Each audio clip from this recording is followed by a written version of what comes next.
Hi friends, welcome to my channel KSNR family. ఎలా ఉన్నారు? అందరూ బాగున్నారా? అందరూ బాగుండాలని మనస్ఫూర్తిగా కోరుకుంటున్నాను. ఈ రోజున మీకు వరలక్ష్మి వ్రతం రోజున, అలాగే ఏ పండగైనా సరే లక్ష్మీదేవికి కానీ ఇంటికి వచ్చిన ముత్తైదువులకు కానీ వాయనం ఎలా ఇవ్వాలి, అలాగే వాయనం తీసుకోవటానికి ముత్తైదువులు ఎవరు అందుబాటులో లేనప్పుడు ఏం చేయాలి అనే విషయం గురించి, అలాగే లక్ష్మీదేవికి ఎటువంటి వస్తువులను వాయనంలో ఇవ్వాలి, అలాగే ముత్తైదువులకు తాంబూలంలో ఎటువంటి వస్తువులను పెట్టాలి అనే విషయం గురించి కూడా మీకు ఈ వీడియోలో పూర్తిగా చెప్తాను. ఈ వీడియో ఎండింగ్ వరకు చూడండి, అన్ని విషయాలు మీకు అర్థమవుతాయి. అంతకన్నా ముందుగా నా ఛానల్ని ఎవరైనా మొదటిసారి చూస్తున్నట్లయితే ప్లీజ్ నా ఛానల్ని సబ్స్క్రైబ్ చేసుకోండి. పక్కనే ఉన్న బెల్ ఐకాన్ క్లిక్ చేయండి. ఆల్ ఆప్షన్ వస్తుంది. ఆల్ ఆప్షన్ మీద క్లిక్ చేస్తే నేను ఎప్పుడు వీడియో అప్లోడ్ చేసినా నోటిఫికేషన్ అనేది మీ వరకు వస్తుంది. ఇక వీడియోలోకి వెళ్ళిపోదాము. ముందుగా మనకి లక్ష్మీదేవికి చీర పెట్టాలి కదా, లక్ష్మీదేవికి చీరను పెట్టాలి. అలాగే ఇంటికి వచ్చిన ముత్తైదువులకి జాకెట్ ముక్క, అలాగే మీకు ఇష్టమైన ఏవైనా రిటర్న్ గిఫ్ట్ కింద వస్తువులు ఏదైనా కానీ ఇవ్వచ్చు. అలాగే మీకు చీర పెట్టాలనుకుంటే చీర అయినా సరే తాంబూలంలో ముత్తైదువులకి ఇవ్వచ్చు. ముందుగా వస్తువుల గురించి చూస్తే, అమ్మవారికి చీరలో జాకెట్ అనేది తప్పనిసరిగా ఉండాలి. చీర జాకెట్ అంటారు కదా, రెండు కూడా పెట్టాలన్నమాట. ఇలా పెట్టిన తర్వాత ఇందులో పసుపు కుంకుమ, తాంబూలంలో 2 లేదా 3 ఆకులను పెట్టాలి. తమలపాకుల్ని పెట్టేసి తమలపాకు తొడిమెలు అనేవి మన వైపు, అంటే మనం తాంబూలం ఇస్తున్నాం కాబట్టి మన వైపు ఉండాలి. అవతలి వాళ్ళ వైపు ఉంటే ఏంటంటే ఆ పుణ్యం మొత్తం కూడా, తాంబూలం ఇచ్చే పుణ్యం మొత్తం కూడా అవతలి వాళ్ళకి వెళ్ళిపోతుంది. కాబట్టి ఆ తమలపాకులు కానీ అట్టిపళ్ళు కానీ మన వైపు ఉండేటట్లు, తొడిమెలు మన వైపు ఉండేటట్లు చూసుకోవాలి. ఇది మాత్రం కంపల్సరీగా చూసుకుంటే చాలా మంచిదండి. అలాగే ఇలా తాంబూలంలో ఆకు ఒక్క 2 పళ్ళు, మనకి ఇష్టమైన ఏవైనా సరే పండ్లు పెట్టాలి. తర్వాత పువ్వులు 2 లేదా మాల ఉంటాయి కదా, అవైనా సరే పెట్టవచ్చు, మన ఇష్టము, దాంట్లో అభ్యంతరం ఏమీ లేదు. తర్వాత అమ్మవారికి లక్ష్మీదేవికి తాంబూలం ఇచ్చే దాంట్లో ఇలా బంగారం గొలుసు ఏదైనా సరే పెట్టుకుంటే చాలా మంచిది. ఇక్కడ నేనైతే కాసుల పేరు లక్ష్మీ కాసులు అంటారు కదా, దాని హారం అన్నమాట. ఇక్కడ అమ్మవారి దాంట్లో అయితే నేను పెట్టాను. తర్వాత బొట్టు పిల్లలు కూడా అమ్మవారికి ఇచ్చే దాంట్లో, అలాగే తాంబూలం ఎవరికైతే ఇస్తామో వాళ్ళకు కూడా ఇలా పెట్టాలి. అలాగే జాకెట్ ముక్క ఒక్కటి అనేది పెట్టకూడదు కాబట్టి 2 జాకెట్ ముక్కలు స్తోమత ఉంటే 2 అయినా జాకెట్ పీసెస్ అనేది పెట్టవచ్చు. ఈ బ్లౌజ్ పీసెస్ 2 పెట్టలేము అనుకునే వాళ్ళు ఇందులోనే ఒక కొత్త కర్చీఫ్ ఉంటుంది కదా, అదైనా సరే పెట్టేస్తే 2 వస్తువుల కింద ఉంటుందన్నమాట.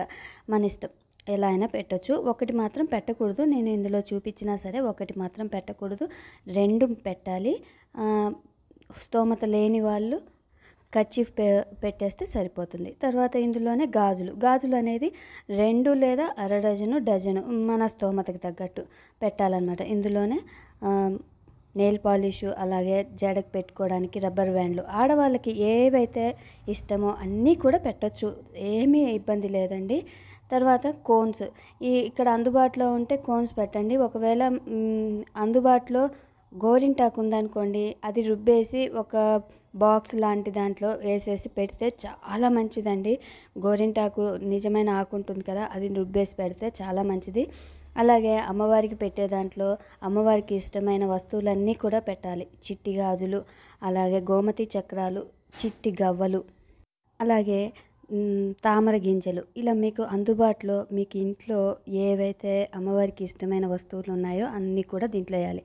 ఇందులోనే కొంచెం డ్రై ఫ్రూట్స్ జీడిపప్పు, బాదం పప్పు, కిస్మిస్, అలాగే ఎండు ఖర్జూరం ఉంటుంది కదా, అవి కూడా పెట్టుకుంటే చాలా మంచిది. అలాగే ఇందులోనే మనకి అమ్మవారికి ఇష్టమైనవన్నీ కూడా మనం పెట్టవచ్చండి. అలాగే దీంట్లోనే డ్రై ఫ్రూట్స్ అన్నీ పెట్టిన తర్వాత డబ్బులు, మనకి చిల్లర అనేది ఎంతైనా పెట్టచ్చు. ముత్తైదువులకి ఇచ్చే దాంట్లో 2 రూపీస్, 3 రూపీస్, అలా 1 రూపీ అలా అయినా ఇవ్వచ్చు. అమ్మవారికి ఇచ్చే దాంట్లో మన ఇష్టం, 1116 కానీ అట్లా 116 అని అట్లా పెట్టుకుంటే మంచిది. అలాగే అమ్మవారికి ఇచ్చే దాంట్లో అద్దం, దువ్వెన, ముత్తైదువులకు కూడా చిన్న చిన్న అద్దాలు ఉంటాయి కదా, చిన్న చిన్న దువ్వెనలు, అలా అవి కూడా ఇస్తే చాలా మంచిది. అలాగే స్టిక్కర్స్ ప్యాకెట్ కూడా ఇస్తే చాలా మంచిది. ఇలా అన్నీ కూడా వేసేసిన తర్వాత హ్మ్. శనగలు. శనగలనేవి కొంతమందికి ఆనవాయితీ ఉంటుంది. కొంతమందికి ఆనవాయితీ ఉండదు. ఆనవాయితీ ఉంటేనే శనగలు నానబెట్టి అవి ఇస్తే మంచిది. ఆనవాయితీ లేకపోతే స్కిప్ చేసేసేయొచ్చు.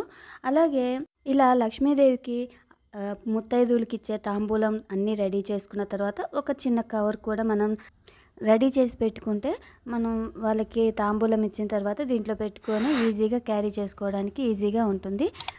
చాలా సంతోషిస్తారు వాళ్ళు. ఇలా అన్నీ రెడీ చేసుకొని పక్కన పెట్టుకోవాలి. మనం ఎంతమందికి అయితే తాంబూలం ఇవ్వాలి అనుకుంటున్నామో అంతమందికి కూడా ముందుగానే రెడీ చేసుకుంటే ఈజీగా ఉంటుంది. వాళ్ళు వచ్చిన తర్వాత పసుపు, కుంకుమ, గంధం ఇలా అన్నీ పెట్టేసుకొని కాళ్ళకి నిండుగా పసుపు రాసి పొడ లేకుండా నిండుగా పసుపు రాసి తాంబూలం ఇచ్చి ఇచ్చుకుంటినమ్మ వాయనం అని 2 సార్లు మనం అనాలి. తర్వాత తాంబూలం తీసుకునే వాళ్ళు పుచ్చుకుంటున్నమ్మ వాయనం అని చెప్పేసి వాళ్ళు కూడా 2 సార్లు అనాలి. ఇలా అన్న తర్వాత వాళ్ళ దగ్గర ఆశీర్వాదం తీసుకోవాలి. మన ఇంటికి వచ్చిందెవరు? లక్ష్మీదేవి. తాంబూలం తీసుకునేది ఎవరు? లక్ష్మీదేవి అని చెప్పి వాళ్ళ దగ్గర ఆశీర్వాదం తీసుకోవాలన్నమాట. లక్ష్మీదేవికి ఇవన్నీ ఇచ్చి పూజ చేయాలి కదా. లక్ష్మీదేవి కాడ పూజ చేసిన తర్వాత ఆ ప్రసాదం కూడా ఇంటికి వచ్చిన ముత్తైదువులకి ప్రసాదం కూడా ఇస్తే చాలా మంచిది. ఇవి మనం ముత్తైదువులు ఇంటికి వస్తే ఇస్తాం కదా. అసలు ముత్తైదువులు అందుబాటులో మనకి అందుబాటులో లేరు, ఎవరూ లేరు. మనకి ముత్తైదువులు పిలవటానికి ఇంటి పక్కన వాళ్ళు ఎవరికి వీలు కాదు అనుకున్నప్పుడు ఏం చేయాలి? మనం ఇంట్లో లక్ష్మీదేవి దగ్గర పూజ చేసుకొని అమ్మవారికి తాంబూలం ఇస్తాం కదా. అది ఒక తాంబూలం అనుకోవాలండి.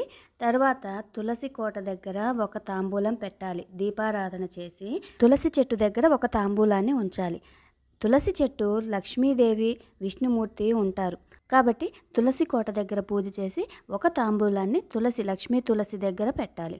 తర్వాత గడపని మనం లక్ష్మీదేవిగా భావిస్తాము.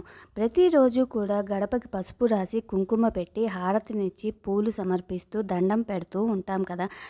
లక్ష్మీదేవిగా భావిస్తాం కాబట్టి గడప దగ్గర దీపారాధన చేసి పూలు పెట్టి గడపకి ఒక తాంబూలాన్ని సమర్పించాలి. ఇప్పుడు ఎన్నైనాయి? 3 అయినాయి కదా. తరువాత ఇంట్లో మనం గౌరీదేవికి ఒక తాంబూలాన్ని ఇవ్వాలి. తరువాత ఇంట్లో పెద్దలు చనిపోయిన వాళ్ళు, ముత్తైదువుతో చనిపోయిన ఆడవాళ్ళు ఉంటారు కదా, వారికి ఒక తాంబూలం ఇవ్వాలి. ఇంట్లో ముత్తైదువుతో చనిపోయిన స్త్రీలు ఉంటారు కదా, అంటే అత్తవారి తరపైనా కానీ అమ్మవారి తరపైనా కానీ ఎవరైనా సరే ముత్తైదువుతో చనిపోయిన వాళ్ళు చాలా మంచిదండి. వాళ్ళకి తాంబూలాన్ని చీర, జాకెట్ ఇట్లా వాయనం అనేది ఇస్తే చాలా మంచిది. మనం పూజ చేసుకున్నట్లే అమ్మవారి దగ్గరనే పక్కన ఇట్లనే ఒక చీర, జాకెట్ అన్నీ కూడా మంగళకరమైన వస్తువులన్నీ కూడా ఇలా తాంబూలాన్ని తయారు చేసి అమ్మవారి దగ్గరే పక్కన పెట్టాలి. ఇలా పెట్టేసి అందరి పేర్లు తలుచుకొని నమస్కారం చేసుకొని నాకు ముత్తైదు భాగ్యం ఇవ్వండి అమ్మా అని చెప్పేసి పెద్దలకు నమస్కారం చేసుకోవాలి. ఇలా వాయనం ఇస్తే 5 వాయనాలు అనేది సరిపోయింది. చూసారా? తులసి కోట దగ్గర ఒకటి, గడప దగ్గర ఒకటి, లక్ష్మీదేవికి ఒకటి, గౌరీదేవికి ఒకటి, పెద్దలు ముత్తైదువులతో చనిపోయిన వాళ్ళు ఉంటారు కదా వాళ్ళకి ఒకటి. ఇలా 5 తాంబూలాలైతే మనం ఇచ్చాం కదా. అలా ముత్తైదువులు అందుబాటులో లేనోళ్ళ ఇలా చేస్తే చాలా మంచిదండి. ఇంకా ముత్తైదువులు అందుబాటులో ఉన్నా సరే వాళ్ళకి ఇచ్చినా సరే మళ్ళీ ఇలా చేస్తే ఇంకా చాలా మంచిది. ఇవన్నీ కూడా మళ్ళీ మీరే యూజ్ చేసుకోవచ్చు.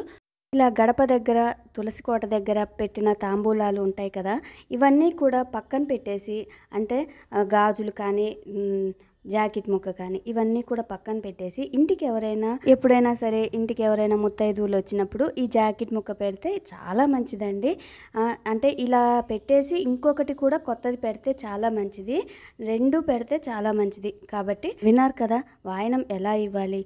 అలాగే వాయనం అందుకోవటానికి ముత్తైదువులు అందుబాటులో లేకపోతే ఏం చేయాలి అనే విషయం గురించి మీకు అర్థమైంది అనుకుంటున్నాను. మీకు కనుక ఈ వీడియో నచ్చినట్లయితే ఈ వీడియోకి ఒక లైక్ చేయండి. ఇలాంటి మరెన్నో వీడియోస్ కోసం నా ఛానల్ని సబ్స్క్రైబ్ చేసుకోండి. Thank you so much watching my channel. Please subscribe చేసుకోండి.